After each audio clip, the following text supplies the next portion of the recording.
नमस्कार, आप देखना शुरू कर चुके हैं मीडिया छत्तीसगढ़। तारीख 3 जनवरी 2026 दिन शनिवार और हिंदी पंचांग के अनुसार पूर्णिमा। तो चलिए शुरू करते हैं आज की खबरों को।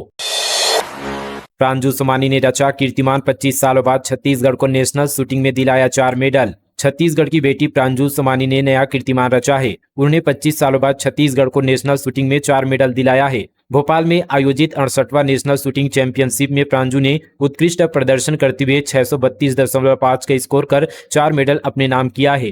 प्रांजू सोमानी छत्तीसगढ़ को नेशनल में मेडल दिलाने वाली पहली बच्ची है। बता दें कि पिछले 25 सालों में छत्तीसगढ़ को शूटिंग नेशनल में कोई मेडल नहीं मिला था। प्रांजू ने 10 metre air rifle senior category में ब्रांज मेडल व सब यूथ में सिल्वर मेडल व 10 भी एयर राइफल सिविलियन सीनियर व जूनियर कैटेगरी में 2 गोल्ड मेडल जीता है। 2025 में गुंडे बदमाशों पर कसा शिकंजा। राजिम पुलिस ने पिछले साल 7 बदमाशों को किया जिला बदर। 653 पर हुई प्रतिबंधात्मक कार्रवाई। बीते साल 2025 में राजिम पुलिस के लिए अपराध नियंत्रण के लिहाज से एक निर्णायक वर्ष साबित हुआ। पुलिस ने पूरे साल सुनियोजित रणनीति के तहत गुंडे बदमाशों, आदतन अपराधियों और असामाजिक तत्वों पर कड़ा शिकंजा कसते हुए कड़ी कार्रवाइयों को अंजाम दिया। इन अभियानों के चलते न केवल अपराध दर में कमी आई बल्कि आम नागरिकों में सुरक्षा की भावना भी मजबूत हुई। अपराधियों के विरुद्ध सख्त अभियान। राजिम थाना क्षेत्र सहित आसपास के ग्रामीण अंचलों में सक्रिय अपराधियों के खिलाफ पुलिस ने विशेष अभियान चलाया।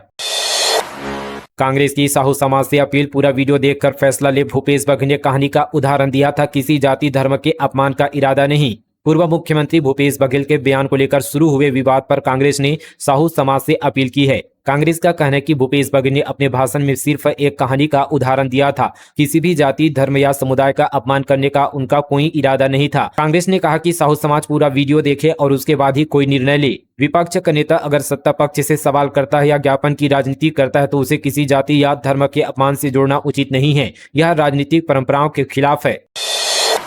खैरागढ़ में दिखा अनोखा पक्षी तो लोगों ने गरुड़ समझकर की पूजा। वन विभाग की जांच में ही सच्चाई सामने। खैरागढ़ जिले के शेरगढ़ गांव में एक अनोखी घटना सामने आई। गांव के कर्मा भवन में एक अजीब सा पक्षी दिखाई दिया। उसे देखकर ग्रामीणों को लगा कि यह गरुड़ पक्षी है। देखते ही देखते लोगों में कौतूहल और आस्था का माहौल बन गया और ग्रामीणों ने इसे दैवी शक्ति मानकर पूजा अर्चना भी शुरू कर दी। इस पूरी घटना का वीडियो इन दिनों सोशल मीडिया पर वायरल हो रहा है। जब इस मामले की जानकारी वन विभाग और वन्यजीव विशेषज्ञों को मिली तो उन्होंने मौके पर पहुंचकर जांच की। जांच में साफ हुआ कि जिसे गरुड़ समझा जा रहा था वह कोई दिव्य या पौराणिक पक्षी नहीं बल्कि पार्न उल्लू का बच्चा था।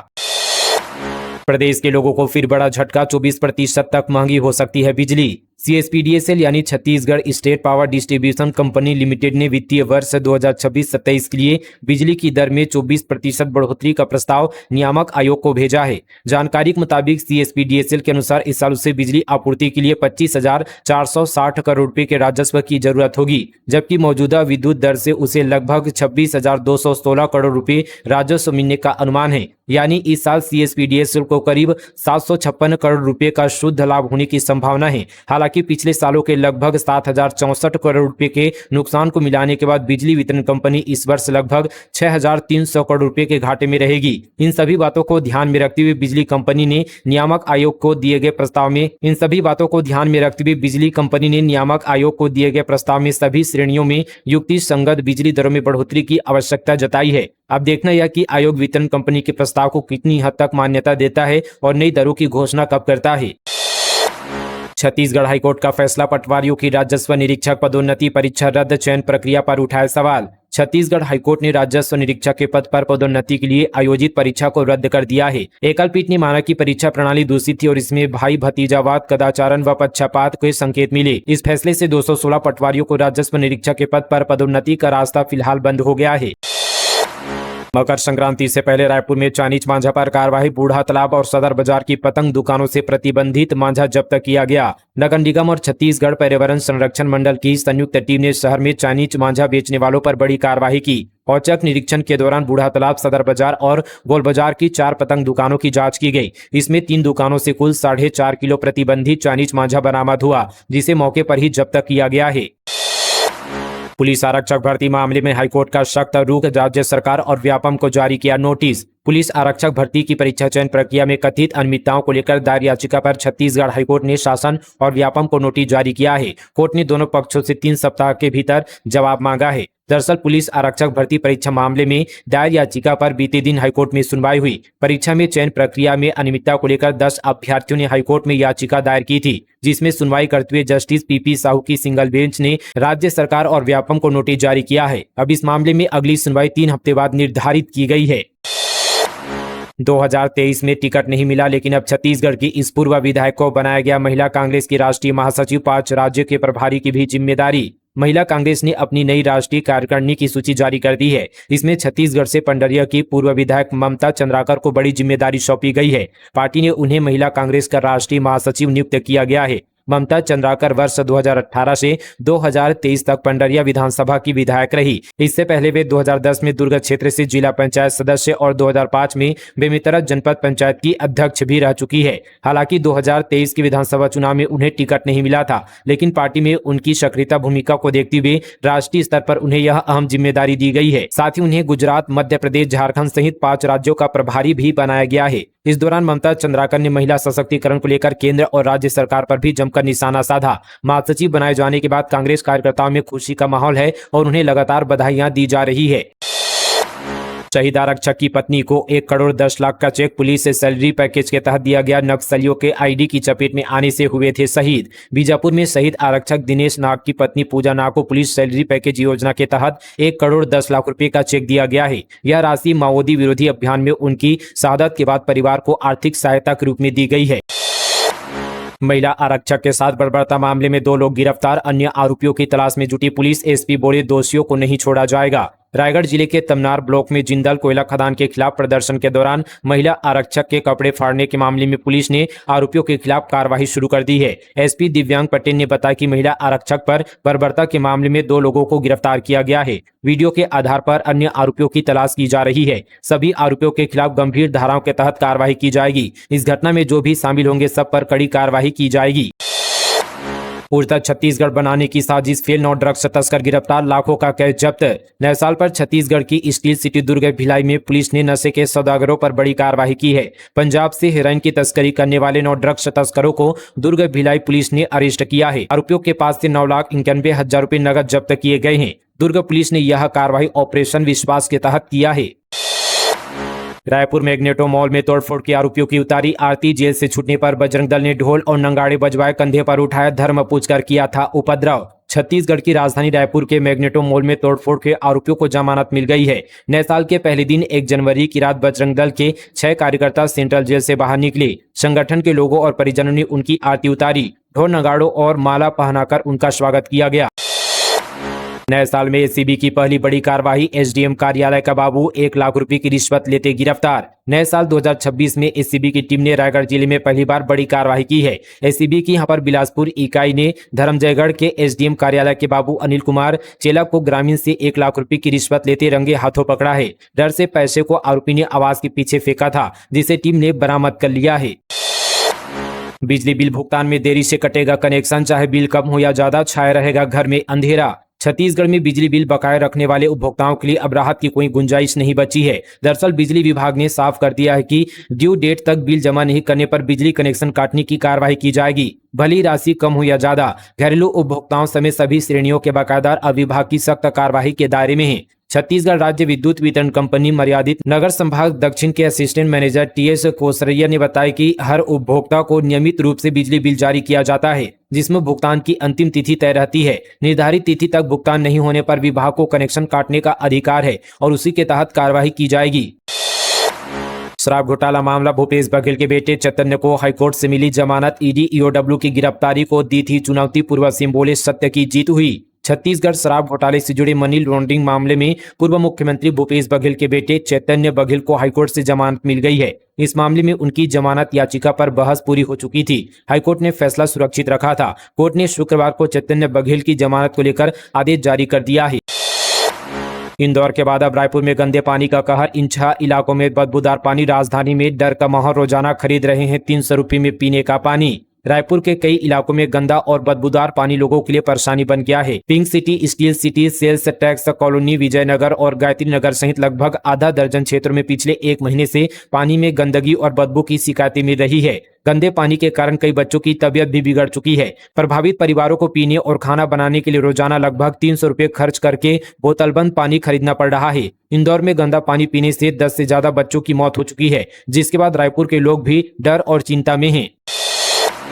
कोपरा जलाशय में मछली पकड़ने पर रोक, रामसर साइट का दर्जा मिलने पर फैसला। छत्तीसगढ़ की न्यायधानी बिलासपुर में स्थित कोपरा जलाशय को लेकर एक बड़ी खबर सामने आई है। यहां मछली पकड़ने पर रोक लगाने के निर्देश दिए गए हैं। यह फैसला कोपरा जलाशय को रामसर साइट का दर्जा मिलने के बाद लिया गया है। कोपरा जलाशय को अभी हाल ही में रामसर साइट का दर्जा दिया गया है। रामसर साइट का दर्जा उन जलाशय को दिया जाता है जो पर्यावरण और जैव विविधता के लिए बहुत महत्वपूर्ण होते हैं। बिलासपुर कलेक्टर संजय अग्रवाल के निर्देश पर मछली पालन विभाग और वन विभाग ने इस संबंध पर आदेश जारी किए हैं। आदेश के अनुसार अब कोई भी व्यक्ति कोपरा जलाशय में मछली नहीं पकड़ेगा। प्रशासन ने ऐसा इसलिए किया क्योंकि यह जलाशय बड़ी संख्या में देशी और विदेशी पक्षियों का पसंदीदा स्थल है। रायगढ़ में 5 गांव के किसानों ने किया चक्का जाम, प्रति एकड़ 21 क्विंटल धान खरीदी की मांग। रायगढ़ जिले में धान खरीदी को लेकर किसान परेशान हैं। सरकार के 21 क्विंटल प्रति एकड़ खरीदी की घोषणा के बाद भी कुडुम केला धान मंडी में 16 क्विंटल धान खरीदी की जा रही थी। ऐसे में 5 गांव के किसानों ने अपनी मांगों को लेकर चक्का जाम किया था, जहां तकरीबन 4 घंटे तक ग्रामीणों का आंदोलन चला। घरघोड़ा ब्लॉक के कुडुम केला धान मंडी में धान खरीदी का काम चल रहा है, जहाँ किसानों से प्रति एकड़ 16 क्विंटल धान लिया जा रहा था। ऐसे में किसानों ने शासन के घोषणा अनुसार प्रति एकड़ 21 क्विंटल धान लेने की मांग को लेकर आंदोलन शुरू किया था।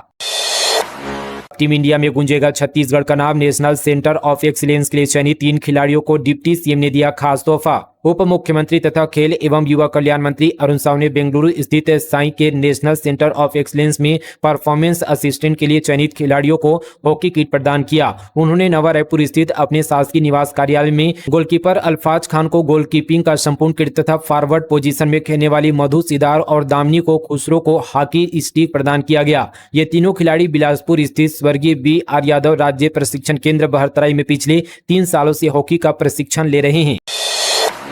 रायपुर में 700 से ज्यादा प्ले स्कूल पंजीयन, सिर्फ 53 का। फरवरी तक 647 स्कूलों को कराना होगा रजिस्ट्रेशन, इसके बाद कार्यवाही होगी। रायपुर राजधानी और आसपास के इलाकों में 700 से ज्यादा प्ले स्कूल संचालित हो रहे हैं, लेकिन इनमें से अब तक सिर्फ 53 स्कूलों का ही पंजीयन हो पाया है। हालांकि स्कूलों के पास अब भी लगभग 2 महीने का वक्त है। इसके बाद गैर पंजीकृत स्कूलों पर कार्यवाही हो सकती है। शासन ने प्ले स्कूलों के लिए पंजीयन अनिवार्य किया है ताकि बच्चों की सुरक्षा, पढ़ाई की गुणवत्ता और बुनियादी सुविधाएं सुनिश्चित किया जा सके। इसके बावजूद अधिकांश प्ले स्कूल बिना अनुमति और तय मानकों के संचालित हो रहे हैं। पीएम कृषि सिंचाई योजना बस्तर में अब धरती के भीतर छिपे पानी के उपयोग की कोशिश, भूजल पर बड़ा दबाव। बस्तर संभाग में प्रचुर प्राकृतिक संसाधनों के बावजूद आज भी बड़ी आबादी सिंचाई सुविधाओं से वंचित है, जिससे कृषि पूरी तरह मानसून पर निर्भर बनी हुई है। सतही जल परियोजनाओं के सीमित विस्तार और पुरानी योजनाओं की जर्जर स्थिति के बीच अब शासन ने सिंचाई के वैकल्पिक और प्रभावी माध्यम के रूप में भूजल पर फोकस बढ़ा दिया है। इसी कड़ी में प्रधानमंत्री सतही जल परियोजनाओं के सीमित विस्तार और पुरानी योजनाओं की जर्जर स्थिति के बीच अब शासन ने सिंचाई के वैकल्पिक और प्रभावी माध्यम के रूप में भूजल पर फोकस बढ़ा दिया है। इसी कड़ी में प्रधानमंत्री कृषि सिंचाई योजना के तहत हर खेत तक पानी पहुंचाने की दिशा में भूजल आधारित सिंचाई को बढ़ावा देने की प्रक्रिया शुरू कर दी है। इस छत्तीसगढ़ी फिल्म कलाकार की सरकारी दुकान में बड़ा खेल, चेकिंग के दौरान उड़े होश, गायब मिले इतने क्विंटल चावल। भिलाई में सरकारी राशन दुकानों में खाद्य आयोग ने दबिश दी। सरप्राइज चेकिंग के दौरान सरकारी राशन दुकान के 4 दुकानों में स्टॉक में गड़बड़ी मिली। इन दुकानों में छत्तीसगढ़ी फिल्म कलाकार जागेश्वरी मेश्राम का दुकान भी शामिल है। मिली जानकारी के अनुसार आयोग के अध्यक्ष संदीप शर्मा ने सरकारी राशन दुकानों में सरप्राइज चेकिंग की। सरप्राइज चेकिंग के दौरान 4 दुकानों में स्टॉक में अधिक मात्रा में गड़बड़ी मिली। छत्तीसगढ़ी फिल्म कलाकार जागेश्वरी मेश्राम की दुकान में स्टॉक में 250 क्विंटल चावल कम मिली। बता दें कि इन दुकानों में स्टॉक पंजी में 1058 बोरी दर्ज है। वहीं चेकिंग के दौरान मौके पर सिर्फ 507 बोरी मिली। इस मामले को तत्काल संज्ञान में लेते हुए आयोग में मामला दर्ज कर आगे की कार्यवाही शुरू कर दी है। धमतरी में 2 भाइयों ने देहदान की घोषणा। मेडिकल छात्रों के शोध के लिए शरीर दान का संकल्प, जिला अस्पताल पहुंचकर दस्तावेज पूरे किए। धमतरी में 2 चचेरे भाइयों ने मौत के बाद देहदान करने की घोषणा की। उन्होंने जिला अस्पताल पहुंचकर इससे संबंधित सभी आवश्यक दस्तावेज पूरे किए। उनके इस निर्णय से मेडिकल छात्रों की शिक्षा और शोध को लाभ मिलेगा। मुंगेली में युवक की मौत, बांग्लादेश में हुई हिंसा का किया था विरोध। एक युवक पर मारपीट और प्रताड़ित करने का आरोप। जिले में एक 19 वर्षीय युवक की मौत का मामला सामने आया है। युवक एक हिंदू संगठन से जुड़ा हुआ बताया जा रहा है। परिजनों का आरोप है कि सोहेल खान नाम के युवक ने उसके साथ मारपीट की और फिर पुलिस ने भी उसे प्रताड़ित किया। इसके चलते वह मानसिक रूप से परेशान हो गया था। इसी वजह से उसने अपनी जान दे दी। मौत से पहले बनाए गए वीडियो में युवक ने सोहेल को अपनी स्थिति के लिए जिम्मेदार ठहराया है। मृतक का नाम नरेश साहू, जो कि यहाँ पर बिलासपुर के गणेश चौक सरकंडा में रहकर प्राइवेट जॉब करता था। परिजनों के अनुसार बीते दिनों बांग्लादेश में हुई हिंसा के विरोध में एक प्रदर्शन किया गया था, जिसमें वह शामिल हुआ था। इसी को लेकर बाद में सोहेल खान से उसका विवाद हुआ। परिजनों का कहना है कि प्रदर्शन के बाद सोहेल ने अपने साथी के साथ मिलकर रास्ता रोककर मारपीट की और धमकी दी। रायपुर में करोड़पति बिजनेसमैन ने भाई को मारी 3 गोली। वीडियो कॉल पर मां को लाश दिखाई। शादी टूटने से नाराज था, कोर्ट ने सुनाई उम्र कैद। रायपुर में करोड़पति बिजनेसमैन ने 2 साल पहले अपने भाई की गोली मारकर हत्या कर दी थी। इस मामले में कोर्ट ने आरोपी बड़े भाई को उम्र कैद की सजा सुनाई है। सरकारी वकील ने कोर्ट के सामने पूरे घटनाक्रम और सबूतों को रखा। आरोपी के खिलाफ हत्या और अवैध तरीके से पिस्टल रखने की बात साबित हुई, जिसके बाद कोर्ट ने फैसला सुनाया। इस मामले में लोक अभियोजक बसंत गौड़ ने मामले की पैरवी की। बस्तर पंडुम में आएंगी राष्ट्रपति, गृह मंत्री भी करेंगे शिरकत। दंतेवाड़ा में सीएम शाह ने बस्तर पंडुम का लोगो, थीम और सॉन्ग किया लॉन्च। बस्तर की समृद्ध जनजातीय संस्कृति, कला, लोक परंपराओं और विरासत के संरक्षण और संवर्धन के उद्देश्य से बस्तर पंडुम का आयोजन इस साल भी किया जा रहा है। राष्ट्रपति द्रौपदी मुर्मू और गृह मंत्री अमित शाह भी कार्यक्रम में शिरकत करेंगे। वहीं मुख्यमंत्री विष्णुदेव साय ने दंतेवाड़ा में मां दंतेश्वरी के आशीर्वाद के साथ मंदिर प्रांगण में बस्तर पंडुम का लोगो और थीम सॉन्ग लॉन्च किया। मुख्यमंत्री ने कहा कि बस्तर पंडुम बस्तर की असली आत्मा और सांस्कृतिक विरासत का सशक्त मंच है। आज मां दंतेश्वरी के इस पावन प्रांगण से बस्तर पंडुम 2026 का शुभारंभ हो रहा है। यहाँ बस्तर पंडुम 2026 का लोगो, थीम सॉन्ग का विमोचन किया गया। बस्तर पंडुम सिर्फ एक उत्सव नहीं बल्कि बस्तर की आत्मा है। फिलहाल दोस्तों, ये थी छत्तीसगढ़ की तमाम बड़ी खबरें मीडिया छत्तीसगढ़ पर फटाफट अंदाज पर। मिलते हैं कल इसी तरह की और तमाम खबरों के साथ। तब तक के लिए जय हिंद, जय छत्तीसगढ़, जय जोहार।